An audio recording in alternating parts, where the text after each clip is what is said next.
Testosterone treatments are gaining popularity among fit millennials, young men who want to transform their body or simply optimize their masculine potentials often turn to this chemical called testosterone.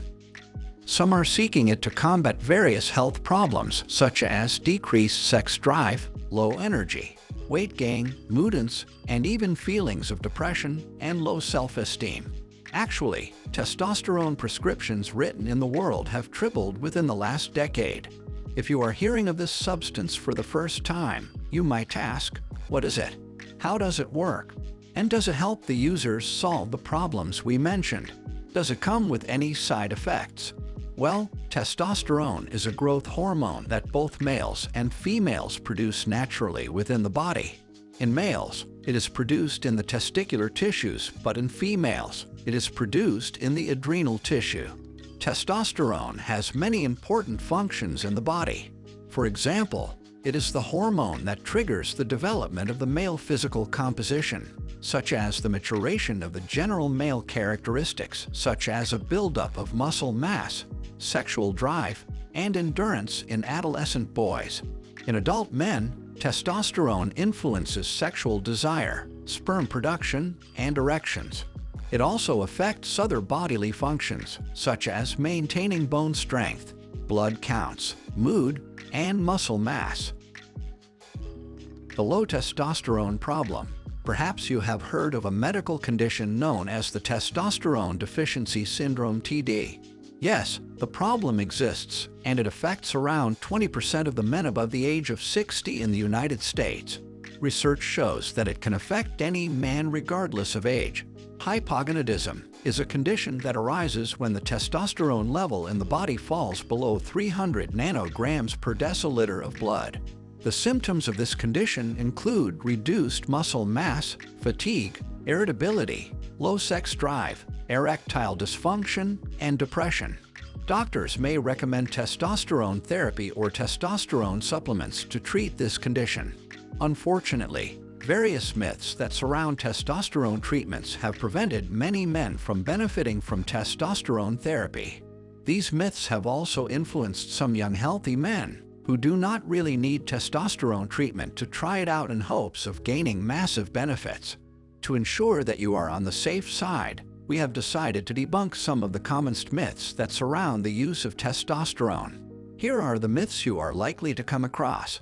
But first, if it is your first time on this channel, remember to subscribe by clicking the subscribe button and enabling the notifications. That way, you'll stay up to date with our latest videos. Myth 1. Testosterone therapy causes aggression, competitiveness, and risk-taking. This is the myth that people have typically used to explain why there are more men than women in sports, competitive leadership roles, and top occupational hierarchies. They have also used it to explain why males have many behavioral problems compared to females. While a high testosterone level in humans means more masculinity, this is not the case when it comes to competitiveness, risk-taking, and aggression. Actually, links between high levels of testosterone in humans and aggressions are at best contested, unclear, and contingent. Most placebo-controlled studies have proved that even the highest testosterone levels do not necessarily increase hostility and aggression in men, which is the case expected in women. For example, a meta-analysis of several studies has shown that there is no correlation between testosterone and aggression in men. Even more, a study that targeted judo competitors failed to show any effects of this hormone on victory. Strangely, the study showed that the testosterone levels of the winners did not change during and after the game. A similar study that involved male judo players alone showed that the testosterone levels of the losers were greater than that of the winners. Moreover, studies targeting women have always shown different results. For example, a study that targeted female college rugby players showed that the post-game testosterone levels were higher than the pre-game levels in the players. They also realized that testosterone levels were correlated to aggressiveness, bonding, and focus. Myth 2. Testosterone level stays constant in all men. No, testosterone levels does not stay constant. It reduces gradually as someone ages. Also, the healthy or normal testosterone level in the bloodstream varies from person to person depending on their protein status, thyroid function, and some other factors. Recent guidelines that the American Urological Association (UA) released showed that any testosterone level above 300 nanograms per deciliter of blood is healthy, but people with a level below that have low testosterone problems. The first physical signs of testosterone increase in boys are observed during puberty when their shoulders broaden, voices deepens, and their facial structure becomes more masculine. After the age of 30 years, their testosterone level starts declining by around 1% per year. Myth 3. Testosterone caused the 2008 global economic crash and boom-bust cycles. Testosterone has been associated with many occurrences, and this is the most notable one. After the financial crisis of the year 2008, commentators pinpointed several possible causes, and one of them was that traders, particularly young men, took many irrational risks due to their high testosterone levels. Actually, one European Union commissioner was convinced that the T hormone was the main reason behind the collapse of global financial systems. An article published in the New York Times in 2009 further showed that the head of the International Monetary Fund, Christine Lagarde, believed that the world would have looked differently at the time if it had been Lehman Sisters and not Lehman Brothers. However, researchers went ahead to prove that high testosterone levels had nothing to do with the economic crisis. Most of the other studies that linked high testosterone levels with financial rashness were also weak. One of the highly cited studies was conducted by two Cambridge University neuroscientists who concluded that financial gains raise T levels and therefore cause riskier bets that go ahead to raising the T levels even higher. The researchers claimed that the result was a dangerous cycle. The researchers tested the testosterone levels of 17 traders every morning and afternoon for 8 days, and also recorded their financial performance. At the end of the study, the scientists concluded that people who had high T levels in the morning had higher earnings at the end of the day. Surprisingly, they did not find any link between high levels of testosterone in the evening and high earnings. Myth 4. Testosterone therapy affects heart health. This is another myth that discourages many men from getting testosterone treatment. But what we know is that optimal testosterone level is important for the health of your heart.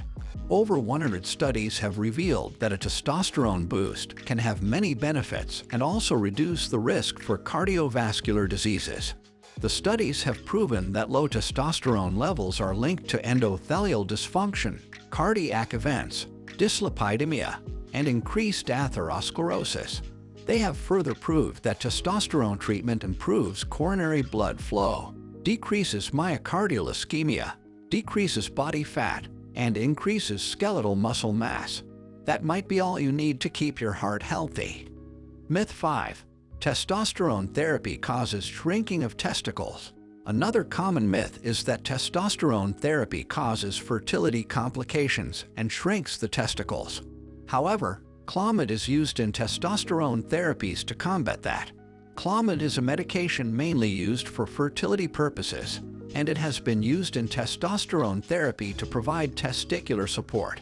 Clomid boosts the signaling of the pituitary gland to stimulate the production of more testosterone and sperm. It has similar effects to the human chorionic gonadotropin HCG, which boosts the production of sperm and testosterone in men. But unlike HCG, which requires an injection, Clomid is taken orally. HCG is very hard to get through compounding pharmacies, and therefore health professionals use Clomid to help their patients maintain fertility during testosterone therapy. If you are still enjoying this video, don't forget to like and leave a comment. Also, check the links in the description for more information. Myth 6. People with high testosterone levels perform better in bed. For a long time, experts have assumed that the sex life of men suffers after their testosterone levels drop. That is not always the case because a more recent study has shown that the reverse might be true. The study conducted by researchers from the University of Sydney in New South Wales, Australia, tested the T levels of over 1,700 men above the age of 70 years both at the start of the study and after 2 years. In both visits, the participants answered several questions about their sexual functioning, such as their ability to get and maintain a viable erection, how often their sexual activity led to an ejaculation, and how was their desire for sex different from the desire they had at the age of 50. This study lasted for 2 years, and in the end, the researchers found that the testosterone level of each of the 1,700 men had reduced by less than 10%. They also discovered that its decline did not affect sexual life. Other studies have suggested that a drop in testosterone can only affect sexual functioning when it is above 70%. They, therefore, believe that the 10% drop recorded by the University of Sydney researchers did not have any effect on the sexual functioning of the 1,700 men. Myth 7. Testosterone treatment causes prostate cancer. This is among the biggest myths about testosterone treatments. The myth dates back to the early 1940s when information about prostate cancer was limited and doctors believed that high testosterone levels were the primary cause. The conclusions of a study that Dr. Huggins and Dr. Hodges conducted in the 1940s is credited for this misinformation. In the flawed study, the researchers looked at 3 prostate cancer treatments, which were castration, chemical castration, and administering estradiol or estrogen to the patients, and concluded that the castrated prostate cancer patients could live longer. It is also stated that the researchers found that one person, yes, one person, lived unusually longer after castration, and for that reason, they assumed that lowering testosterone levels through castration was the best thing to do. Interestingly, the study did not consider people without prostate cancer and what happens after someone takes testosterone hormone. Studies that followed examined the effects of giving testosterone to men with prostate cancer. They included a Harvard study conducted by Dr. Marganthaler in April 2011 and another one conducted by St. Johns Hopkins researchers in December 2017. The 2 studies used biopsy as the primary test to know whether administration of the hormone could reduce the disease burden. In the Harvard study, 100% of the 12 biopsies had prostate cancer at the start of the study, and they all received testosterone every week. At the end of the study, 50% of them were negative. The Johns Hopkins study involved 47 men who received pulse therapy with the T hormone. In the end, one of the patients was disease-free and the disease did not progress in the other 46 men. Some other studies have shown that high testosterone levels do not cause prostate cancer. In fact, they have proved that low levels of T hormone worsens the condition. We hope you found this video to be helpful. Feel free to leave a comment, like and subscribe for more amazing videos like this. Check our channel for more insightful videos like this.